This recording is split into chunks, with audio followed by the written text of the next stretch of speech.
Good morning students. आज हम next topic BSc second year का ब्लड वेस्कुलर सिस्टम के बारे में पढ़ेंगे। तो ब्लड वेस्कुलर सिस्टम इसमें कैसा है? विकसित। हर्ड मानिया में कैसा होता है? विकसित या डेवलप्ड प्रकार का, डेवलप्ड होता है, डेवलप्ड प्रकार का होता है तथा इसमें 3 भाग पाए जाते हैं। तो वो 3 भाग कौन से हैं? पहला हृदय या हृदयावरण, heart and pericardium, heart and pericardium. दूसरा भाग है ब्लड वेसल्स, रक्त वाहिनियां, रक्त वाहिनियां, ब्लड वेसल्स। वह तीसरा है रक्त, रक्त ब्लड। तो ये इसके 3 भाग है जिसके बारे में हमें आगे पढ़ना है। तो फर्स्ट हम लेंगे हृदय व हृदयावरण। तो जैसा कि आप डायग्राम में देख रहे हैं, तो जो इसका हृदय होता है, हृदय को कवर करने वाला क्या होता है? हृदय आवरण। हृदय के ऊपर जो आवरण होता है उसे पेरिकार्डियम कहते हैं। तो यह फर्स्ट हम लेंगे हृदय आवरण। तो जो हृदय आवरण है, हृदय या हृदय आवरण, तो हृदय आवरण है यह असंकुचनशील होता है, असंकुचनशील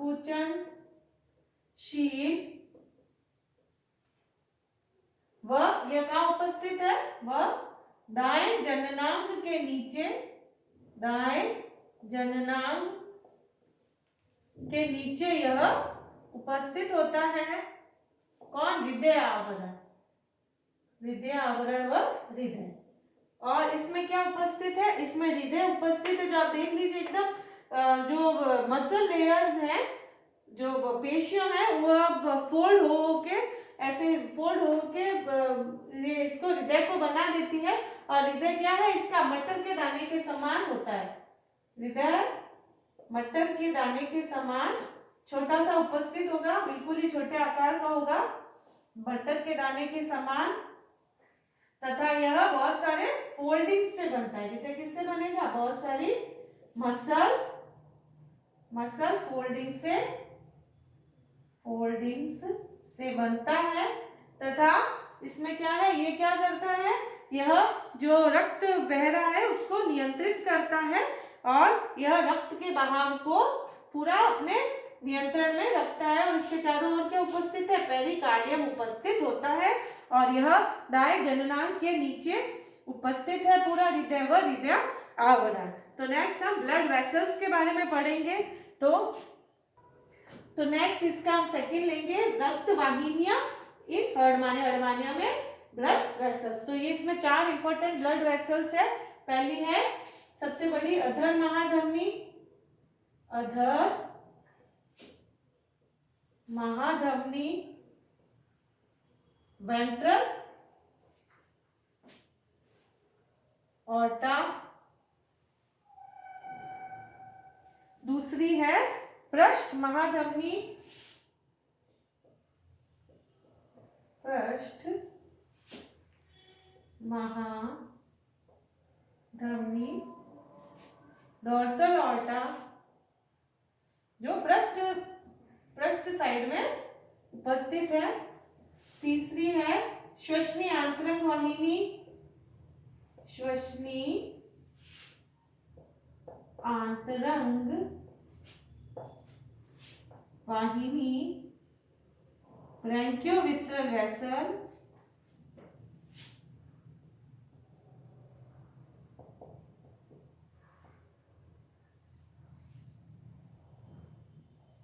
और चौथी है कार्डियोविसरल वाहिनी, कार्डियोविसरल वेसल, कार्डियोविसरल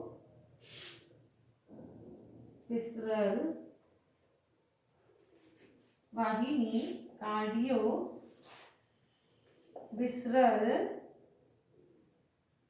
वेसल।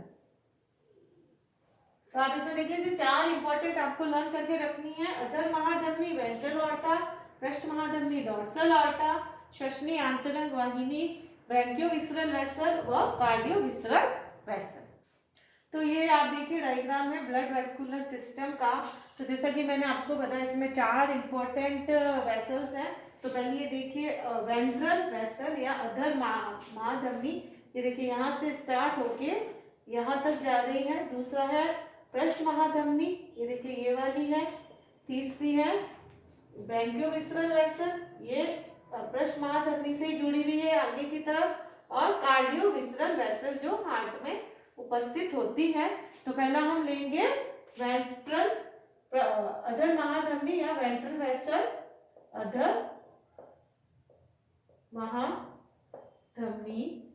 तो ये जो अधर महाधमनी है यह आगे की तरफ पेरिफेरेंजियल वेसल से जुड़ी हुई होती है, जो और आगे जाके टेंटिक्युलर वेसल तक जाती है। सब टेंटिक्युलर वेसल और टेंटिक्युलर वेसल तक जाती है। वैसे ही पृष्ठ महाधमनी भी आगे पेरिफेरेंजियल वेसल से जुड़ी हुई है और वो भी आगे सब टेंटिक्युलर वेसल और टेंटिक्युलर वेसल तक जाती है। और यह इसमें से एक वेंट्रल टेस्ट वेसल निकलती है, जो टेस्ट मैंने आपको नहीं बताया था, जो हर्डमानिया के बाहर ही कवरिंग होती है, जो उसको सुरक्षा प्रदान करता है टेस्ट। तो यह वेंट्रल वेसल या अधर महाधमनी से निकलती है वेंट्रल टेस्ट वेसल, जो कि टेस्ट को रक्त प्रदान करती है। अब इसमें क्या 2 भाग है, अग्र व पश्च हाइपोब्रैंकियल वेसल। और इसमें से देखिए आप बहुत सारे ये ट्रांसवर्स वेसल्स निकल रहे, ट्रांसवर्स ब्रैंकियल वेसल्स निकल रहे हैं। तो इनके बीच में क्या उपस्थित है, स्टिग्मेटा। बहुत सारे स्टिग्मेटा श्वसनी कोश उपस्थित होते हैं, स्टिग्मेटा उपस्थित होते हैं। तो इसमें क्या होता है, जो जल आता है वो इन्हीं स्टिग्मेटा में से होके निकलता है, तो उसका यहाँ शुद्धिकरण होता है। तो रक्त भी यहाँ ट्रांसवर्स वेसल्स में जब फ्लो होता है तो यह अनऑक्सीकृत रक्त ऑक्सीकृत रक्त में पलट जाता है और उसमें ऑक्सीजन सप्लाई हो जाती है, ऑक्सीजन अंदर आ जाती है और कार्बन डाइऑक्साइड बाहर चली जाती है। तो इसमें 40 से 56 ट्रांसवर्स वेसल्स, इसमें 40 से लगा के 56 तक ट्रांसवर्स वेसल्स ऐसे जुड़े हुए हैं पाइप की तरह, जिनके बीच में क्या है, स्टिग्मेटा उपस्थित है, जो कि अनऑक्सीकृत रक्त को ऑक्सीकृत रक्त में बदल देते हैं। अब ये जो पेरिफेरेंजियल वेसल है ये परिग्रसनी खांच में उपस्थित होती है तथा इसमें से बहुत सारी अनुप्रस्थ वाहिनियां निकलती है जो ब्रैंकियल कोश को रुधिर पहुंचाती है। इसमें ये किसको रुधिर पहुंचाती है, ब्रैंकियल कोश को। और ये आगे किससे जुड़ी हुई है, सब टेंटिक्युलर वेसल और टेंटिक्युलर। तो वापस से मैं आपको बताती हूँ, तो 4 बड़ी महाधमनियां हैं। पहली है अधर महाधमनी, पृष्ठ महाधमनी जो पृष्ठ साइड में उपस्थित है, ब्रैंकियोविसरल वेसल व कार्डियोविसरल वेसल। और ये जो दोनों है अधर महाधमनी व पृष्ठ महाधमनी, वे आगे की तरफ पेरिफेरेंजियल वेसल से जुड़ी हुई है, जो आगे सब टेंटिक्युलर और टेंटिक्युलर वेसल से जुड़े हुए होते हैं। अधर महाधमनी से वेंट्रल टेस्ट वेसल निकलती है, जो टेस्ट जो बाहरी आवरण है हर्डमानिया का, उसको रक्त प्रदान करती है। इसमें से बहुत सारे ये देखिए 40 से 56 संख्या में होते हैं ट्रांसवर्स वेसल्स, जो इसमें से निकलते हैं। और इसके बीच में क्या उपस्थित है, बहुत सारे स्टिग्मेटा, गिल्स स्टिग्मेटा। तो इनके ऊपर से क्या होगा, जल होके गुजरेगा। तो जब जल इनके ऊपर से होके गुजरेगा और बीच में ये है ही है ब्लड, यहाँ से फ्लो हो रहा है, यहाँ से तो ब्लड फ्लो हो रहा है और यहाँ से वाटर निकल रहा है, तो ये ब्लड और वाटर के कांटेक्ट में आएंगे तो इनका क्या होगा, अनऑक्सीकृत रक्त ऑक्सीकृत रक्त में बदल जाएगा। तो ये जो डोर्सल वेसल है पृष्ठ महाधमनी, ये आगे कहाँ तक जा रही है, ये आगे अपने ब्रैंकियोविसरल वेसल से जुड़ी हुई है। ये देखिए आप, श्वसनी अंतरंग वाहिनी। तो यह जो है श्वसनी अंतरंग वाहिनी 3rd पार्ट है, तीसरी महाधमनी है, ब्लड वेसल है, तो इसके बारे में हम पढ़ेंगे। तो ये जो है श्वसनी अंतरंग वाहिनी, यह 2 भागों में विभक्त है। देखिए आप, दाएं राइट इसोफेजियल वेसल व वेंट्रोइंटेस्टाइनल वेसल, या वेंट्रोइंटेस्टाइनल वेसल को और क्या नाम हिंदी में क्या कहते हैं, अधर आंत्र वाहिनी। तो ये जो फर्स्ट है राइट इसोफेजियल वेसल, दाई ग्रसिका वाहिनी, यह यकृत यानी कि लीवर, यकृत या लीवर को रक्त प्रदान करती है। और यह वेंट्रो इंटेस्टाइनल वेसल अधर आंत्र वाहिनी, यह ग्रसिका, उदर, आंत, बाह्य जननांग व बाह्य यकृत को यकृत से रक्त संचरित, यकृत को रक्त संचरित करती है। तो ये कौन किससे रक्त संचरित करती है? ग्रसिका, उदर, आंत, बाएं जननांग व बाएं यकृत को। नेक्स्ट जो फोर्थ है अपने कार्डियो विसरल वेसल, इसमें फोर्थ मैंने आपको बताया, फर्स्ट है अधर महाधमनी, पृष्ठ महाधमनी, ब्रैंकियो विसरल वेसल व कार्डियो विसरल वेसल। तो फोर्थ लेंगे हम कार्डियो विसरल वेसल। इसमें दाएं हिपैटिक वाहिनी दाएं यकृत को, जो दाएं हिपैटिक वाहिनी है दाएं लीवर को तथा इसोफेजल टेस्ट वेसल को रक्त प्रदान करती है। तो ये जो दाएं हिपैटिक वाहिनी है वह दो को रक्त प्रदान करेगी, दाएं यकृत को व इसोफेजल टेस्ट वेसल को। और नेक्स्ट है मुख्य पृष्ठ शाखा टेस्ट वाहिनी बाएं ग्रसिका व दाएं जननांग वाहिनी को उनके निर्धारित अंगों को रक्त प्रदान करती है। और इसकी जो मुख्य पृष्ठ शाखा है, तो डोर्सल साइड में जो शाखा है वह टेस्ट वाहिनी बाह्य ग्रसिका व दाएं जननांग वाहिनी को रक्त प्रदान करती है और उनसे भी जो अंग जुड़े हुए हैं उनको रक्त प्रदान करती है। लास्ट है अपने पृष्ठ आंत वाहिनी, जो कि बाएं यकृत को, उदर व आंत को रक्त प्रदान करती है। पृष्ठ टेस्ट वाहिनी टेस्ट को रक्त प्रदान करती है। तो आप इसका स्क्रीनशॉट ले लो, लेना चाहे तो ले सकते हैं। नेक्स्ट अपने टॉपिक लेंगे ब्लड। दो टॉपिक हो गए, हृदय, हृदय आवरण, रक्त वाहिनी, और लास्ट है अपना इसमें ब्लड, रक्त। तो इसका जो रक्त है वह हल्के लाल रंग का होता है, हल्के लाल रंग का होता है तथा यह जो समुद्री जल है उसके अति परासरण हाइपरटोनिक होता है। समुद्री जल के लिए क्या होता है? हाइपरटोनिक, अति परासरण, तथा इसमें 6 से 7 प्रकार के क्या होते हैं? अमीबॉइड ल्यूकोसाइट्स उपस्थित होते हैं, ल्यूकोसाइट्स उपस्थित होते हैं, वह उसमें कार्पसल्स एब्सेंट होते हैं, कार्पसल्स एब्सेंट होते हैं। तो ये कैसा होता है? हल्के लाल रंग का होता है और जिसमें इसमें केंद्रकण उपस्थित होता है और इसमें 6 से 7 प्रकार के अमीबॉइड ल्यूकोसाइट्स होते हैं। इसमें मतलब केंद्रकण उपस्थित है, कार्पसल्स में केंद्रक एब्सेंट होता है तथा यह जल के जो समुद्री जल के है हाइपरटोनिक होता है तथा ये क्या करता है? इसमें वेनेडियम को समुद्री जल से, यह हरे रंग का जो वेनेडियम पदार्थ है, वेनेडियम हरे रंग का होता है, उसे समुद्री जल से निकालता है और अपनी जो कोशिका होती है वेनेडोसाइट्स उसमें इकट्ठा कर लेता है।